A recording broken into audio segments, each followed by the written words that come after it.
لے تو جب تک امت اس ناسور کو اپنے اندر سے نہیں نکالتی، جو ناسور رسول کا بنا ہوا نہیں، اسلام کی صورت نہیں، بلکہ کفار نے مسلمانوں کے اندر بنایا ہے۔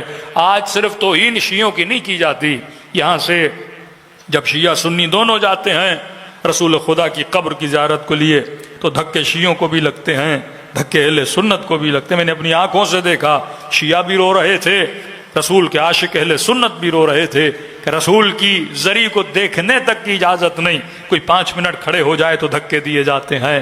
قبور کی زیارت کی جائے ایک فاتحہ پڑھنے کے لیے کہ نبی کی بیٹی کی قبر پہ انسان 4 جملے دعا کے پڑھ لے، جو شفاعت کے منکر ہیں، جو قبروں پہ جانے کے منکر ہیں، جو بدعت کے فتوے دیتے ہیں، تھوڑی دیر کے لیے کیمرہ نکال دو تو انسان کے ہاتھوں پہ چھڑیاں ماری جاتی ہیں۔ یہ عقیدہ اسلام کا عقیدہ نہیں تھا، یہ وہ عقیدہ تھا جس نے مسلمان کو مسلمان سے لڑایا، جس نے اسلام اور مسلمانوں کو پوری دنیا میں بدنام کر دیا۔ آج اللہ اکبر کا نعرہ آئے تو کافر ڈرتا ہے کہ کہیں یہ قتل نہ کر دے۔ آج مسلمانوں سے نفرت کی جا رہی ہے، کون سا اسلام ہے جو باعث نفرت بن رہا ہے اور کون سا اسلام ہے جو باعث محبت بن رہا ہے؟ ایک وہ اسلام جو بنو امیہ کا اسلام ہے جس نے امت میں تفریق کو پیدا کیا، نفرتوں کے درختوں کو پیدا کیا، ایک وہ اسلام ہے جو حسین ابن علی کا اسلام ہے۔ آج سب سے بڑی تنظیم اگر کسی نے اتحاد کی بنائی وہ شیعوں نے بنائی ہے۔ کون ہے جو اپنے سفروں پہ سب کو بلاتا ہے؟ کون ہے جو اپنی مجلسوں میں سب کو دعوت دیتا ہے؟ کون ہے جو بلا تفریق کہتا ہے آ جاؤ؟ ہم نے کبھی بینر نہیں لگایا کہ یہاں صرف شیعہ آ سکتے ہیں، ہم نے کہا شیعہ بھی آ سکتا ہے، اہل سنت بھی آ سکتا ہے۔ اگر کسی ہندو کے دل میں بھی عشق حسین ابن علی ہے وہ اس مجلس میں آ سکتا ہے، کیونکہ یہاں پہ پیغام محبت دیا جاتا ہے۔ یہ وہ دین ہے جو امام حسین نے بتلایا کہ لشکر میں چل رہے ہیں، یہ نہیں کہا کہ صرف اپنے آئیں گے۔ اگر وہ مسیحی تھا لیکن حق طلب تھا، حق شناس تھا تو آیا حسین کے لشکر میں۔ آج دنیا اسے سلام کر رہی ہے، آج دنیا دیکھ رہی ہے۔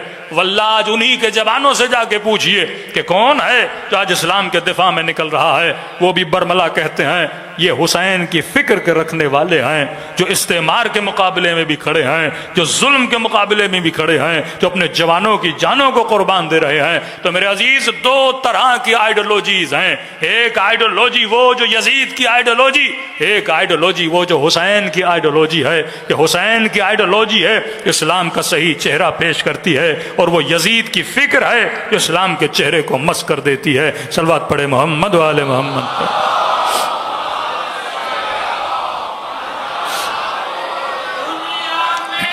آج کسی سے بھی پوچھئے کون سا اسلام چاہیے، محبت کا اسلام، رواداری کا اسلام، عقلانیت کا اسلام، لوجک اور فہم کا اسلام، یا وہ اسلام جس میں صرف فتوے دیے جائیں؟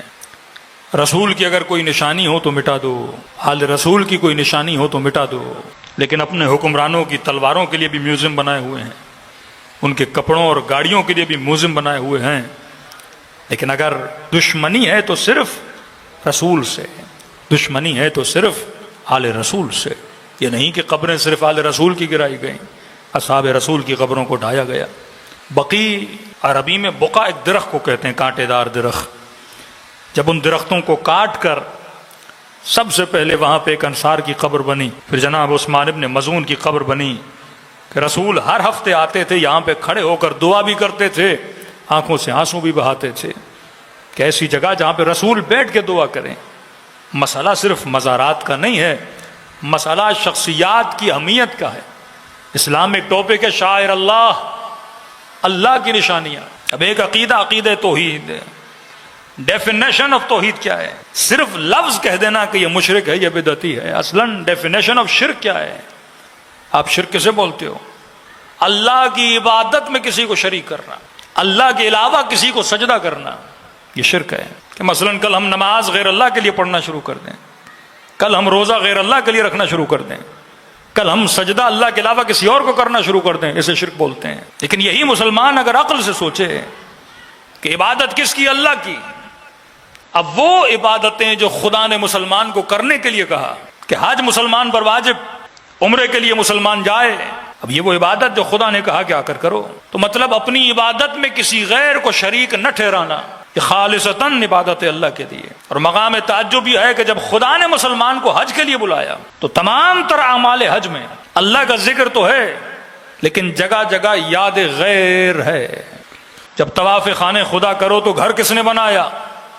ابراہیم نے بنایا. کہ طواف تب ہوگا جب ابراہیم کا گھر اس طواف کے اندر کیا ہو جائے؟ شامل ہو جائے. چلتے چلتے جب حجر اسود آتا ہے تو مسلمان اپنا ہاتھ کھڑا کر دیتا ہے, دوڑے دوڑے آگے بڑھتے ہیں. کسے چوم رہے ہو؟ کہ حجر کو. حجر کیا ہے؟ پتھر, کالے رنگ کا پتھر کا سفید تھا, امت کے اعمال کی وجہ سے کالا ہو گیا. اور دوڑے دوڑے اس پتھر کی طرف گئے, چوم رہے ہیں. بھائی عبادت کس کی؟ اللہ کی. چوم کسے رہے ہو؟ غیر اللہ کو. پتھر اللہ تو نہیں ہے, غیر اللہ ہے. کہ طواف کامل ہوئے, اب چلو صحیح صفا و مروہ.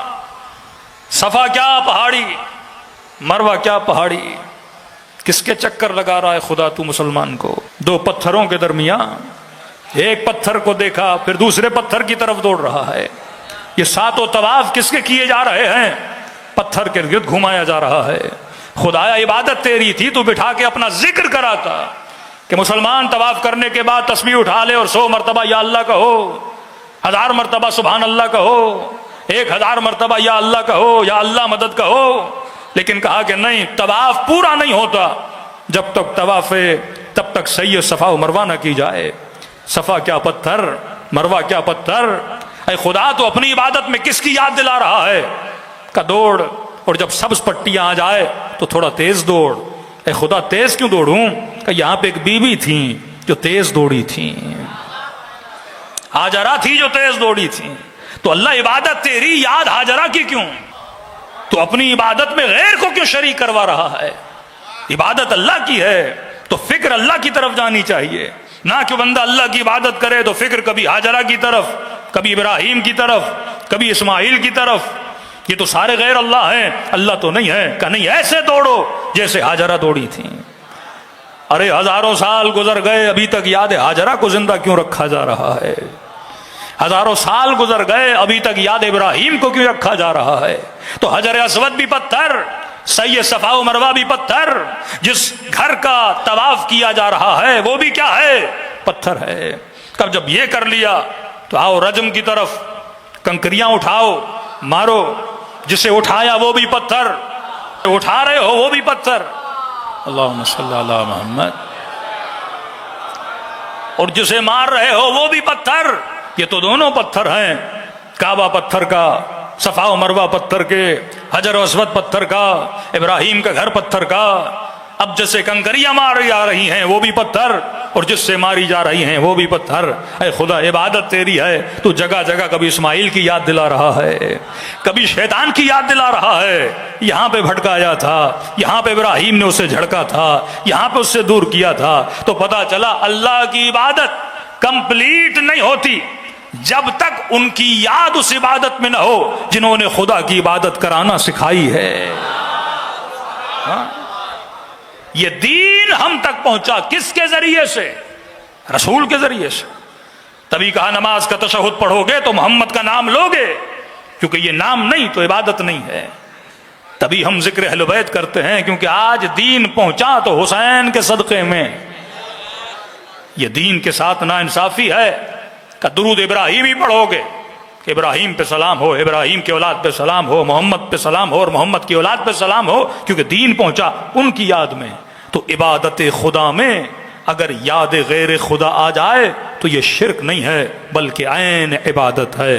عبادت کمپلیٹ ہی تبھی ہوتی ہے, تشہد نہیں جب تک محمد اور آل پہ صلوات نہ بھیجی جائے, محبت آل رسول نہ ہو تب تک عبادت نہیں ہوتی. تو یہ مجلس ہو, وہ جلوس ہو, وہ کسی کا مزار ہو, کوئی مزار کی عبادت نہیں کرتا. یہ اللہ کے منارے ہیں جن کو یاد رکھا جاتا ہے, کیونکہ محمد یاد رہیں گے تو خدا کی یاد باقی رہے گی, حسین یاد رہیں گے تو دین خدا باقی رہے گا. یعنی کوئی اللہ کو یاد کرے لیکن جس نے اللہ کا کلمہ پڑھوانا سکھایا اسے یاد نہ کرے تو یہ دین کے ساتھ نا انصافی ہے. کہ سب سے پہلے ان شاعر کو یاد کرو. آؤ سورہ شمس پڑھو, اللہ کی آواز آتی ہے, ناقۃ اللہ سقیاها فکذبوه فعقروه فدمدم علیہم ربهم بذنبهم فسواها ولا یخاف عقباها. اللہ کہتے ہیں نہیں پتا ان کے عمل کی عاقبت کتنی بری ہے.